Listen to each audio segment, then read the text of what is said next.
Hey everybody, Jack here and welcome to the Loopy Pro Blueprint. This is a full free course designed to help you get confident using Loopy Pro from scratch. We're starting right at the beginning, the basics, the gear you're going to need and how to get set up.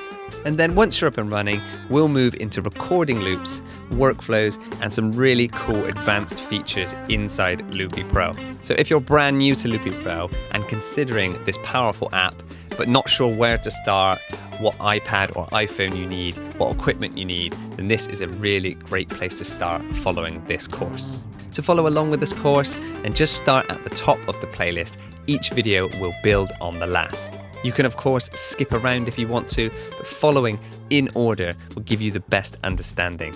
I'll be adding new lessons and modules as Loopy Pro evolves. So make sure to subscribe and check back in to stay up to date. If you want any of the templates or resources that I share throughout this course, then there's always going to be a link in the description. And if at any point you feel like supporting this channel, there is a Buy Me a Coffee link in the description as well. Okay, that's enough talk. Let's jump straight into module 1 and get you looping.